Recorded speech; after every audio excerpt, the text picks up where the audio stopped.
На жаль, апошнім часам мы заўважаем, што цікавасць да чытання, да кнігі страчваецца, маладое пакаленне ўжо не так, як раней, хінецца да кнігі. Кнігу ім замяняюць сучасныя гаджеты, у якіх яны сядзяць з раніцы да вечара. Але нікому не трэба тлумачыць, што чытанне, карысць ад чытання, яна заўсёды была, заўсёды ёсць, і без чытання не можа вырасці ні адзін чалавек, нармальна адукаваны чалавек. І мы паспрабуем сёння паставіць пытанне, якім чынам зацікавіць сучасную моладзь.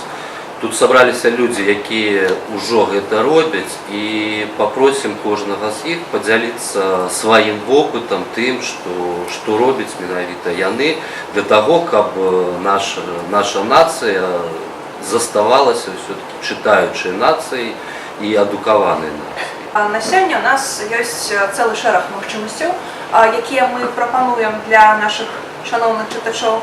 Найперш, напэўна, гэта дадатковая магчымасць падпісацца на маладосць, так званая электронная падпіска, падпіска праз інтэрнэт, у прыватнасці праз наш сайт, які знаходзіцца на агульнай платформе. Вось это наш сайт, які знаходзіцца на агульнай платформе ресурса Звезда Лайк. Вось тут у правым верхнім куточку у нас ёсць падпункт «Подписка». Мы можам на яго націснуць і, уласна, вызначыцца з тым, на якое выданне мы можам падпісацца. Наступны 15 слайдик, да.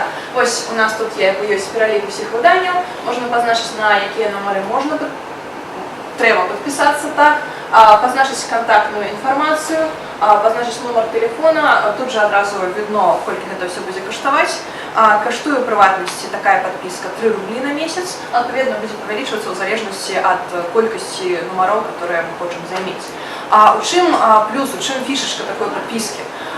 Справа тым, што вось гэты PDF-асобнік маладосці, который вы атрымаеце, падпісаўшыся на нас праз email, ён будзе поўнасцю ў колеры.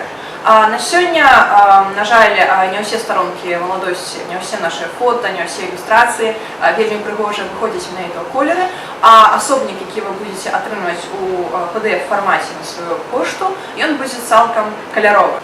Таксама трэба сказаць, што вось гэтая падпіска, яна досыць выйгрышная ў тым плане, што з'яўляецца значна раней за экземпляры асобнік, за экземпляры часопіса у якіх-небудзь магазинах, у тым жа Белсоюздруку, альбо у, скажем, паштовых аддзяленнях. Яшчэ адзін важны нюанс, апроч вось гэтай так званай нашай электроннай падпіскі, інтэрнэт-падпіскі, у нас яшчэ ёсць праект, які называецца «Маладосць Unlimited», «Маладосць без межаў».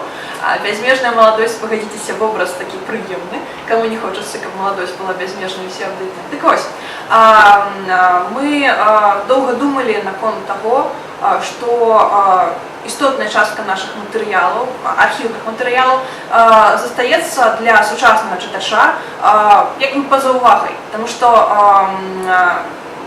нават калі хтосьці хоча пачытаць нашы архівы, звярнуцца да архіўных матэрыялаў, напрыклад, 20-гадовай даўнасці, таму што часопіс наш вядзе сваю гісторыю аж 1953 года, і наступны год будзем адзначаць юбілейчык. Дык вось, людзі, которые хацелі пазнаёміцца з нашымі часопісамі больш ранняга перыяду, можа быць, нейкімі тэматычнымі падборкамі, яны знаходзяцца ў такіх, трошкі абмежаваных умовах. Ім трэба ісці ў бібліятэку, замаўляць гэтыя экземпляры. Зразумела, што часам гэта не зусім зручна.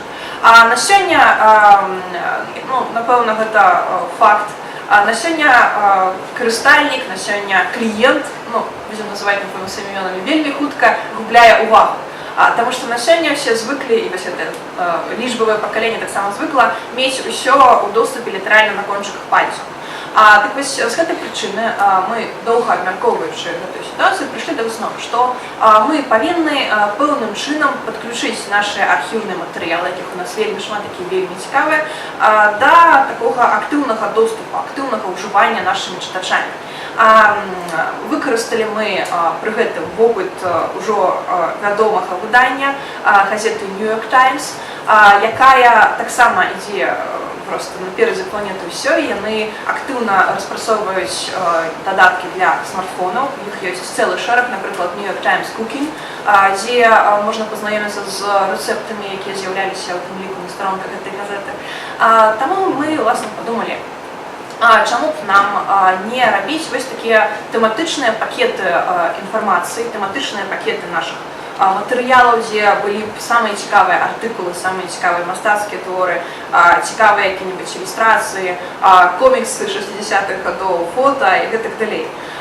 І мы прыйшлі да высновы, што гэта варта зрабіць, і такім чынам у нас з'явіўся вось гэты праект «Маладосць Unlimited», які падзяляецца вельмі арганічна на раздзелы кшталту «Маладосць Арх», гэта нейкія матэрыялы, такія зусім архіўныя, «Маладосць Фан», ці Фэн, фэнтэзі, фантастыка, «Маладосць Фікшн», «Маладосць Нон-Фікшн», «Маладосць Транслейт», «Маладосць Хістарі», «Маладосць Смайл».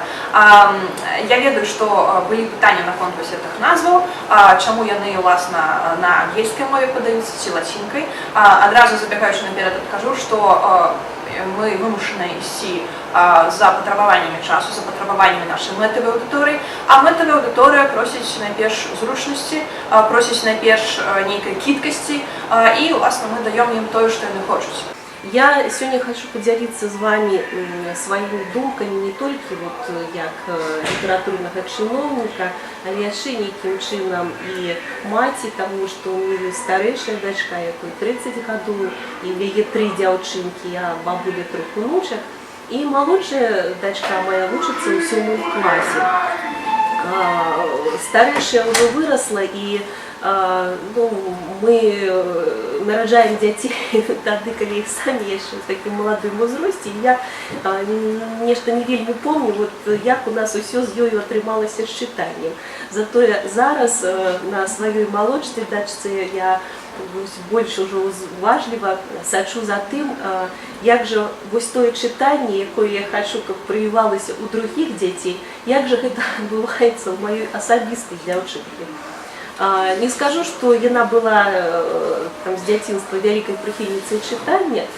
Я сама вычытала некалі такую інфармацыю, што звычайна такі асаблівы, больш асэнсаваны інтарэс у дзіцяці праяўляецца недзе на ўзроўні 6 класа. І вось я чакаю, што моя Маргарыта будзе ў 6 класе, і у нас ужо пачнецца такое сапраўднае чытанне. Так вось у нас у 6 класе гэта не адбылося. Гэта адбываецца зараз, калі яна вучыцца ў 7 класе. Прычым у яе такая ўзнікла цікавасць да літаратуры, што яна ходзіць у школьную бібліятэку. Яна там літаральна праз некалькі дзён яе кнігі. І вось недавно быў такі выпадак, калі яна мяне ўпрошвала ўзяць кацяня. Зразумела, як кожная матуля, я гэтаму працівілася, таму што ўзважвала тыя плюсы і мінусы, калі жывёла ў кватэры. І яна сказала, вот, якімі мудрымі бываюць нашы дзеці. Яна сказала тую фразу, пасля которой у мяне ўжо проста іншых доказаў не было. Яна сказала: ты ўвесь час на работе, а з кім я буду размаўляць? Я буду размаўляць хаця б з кацянём. Гэта ўжо не зусім так, но тым не менш, вот яна так псіхалагічна мяне ўзяла. Я приехала, кацянё у нас дома, таму што ёй, оказывается, настаўніца геаграфіі яе, гэту дзяўчынку нашу, такую пушыстую, з блакітнымі вачыма, дапамагла набыць.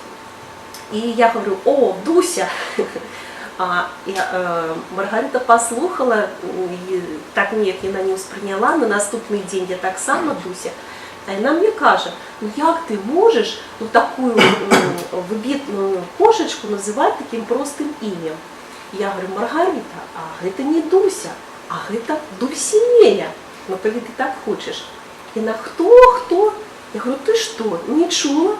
Так табе тэрмінова трэба чытаць Сервантеса. Я чаму говорю пра гэта? Таму што вось як ад нас, дарослых, залежыць, як быццам гэта наша будзённае жыццё. Гэта нашы стасункі з нашымі дзецьмі. Але ўсё ж такі, як мы уплываем на нашых дзяцей. І калі мы гаворым глобальна пра тое, што трэба дзяцей прывучаць чытаць, гэта робіцца паўсядзённа. І гэта робіцца нават незалежна вось ад такіх формаў, на якіх мы сустракаемся, спецыялісты, кожны са сваёй праграмай. А гэта ў многім робіцца у залежнасці ад таго, якія мы самі асобы, як мы хочам ці тое, каб дзіця чытала, ці то яно вучылася, ці якія б манеры мела. Гэта вельмі многа залежыць, зразумела, ад бацькоў, ад настаўнікаў, ад таго асяродку, у якім знаходзіцца наша дзіця.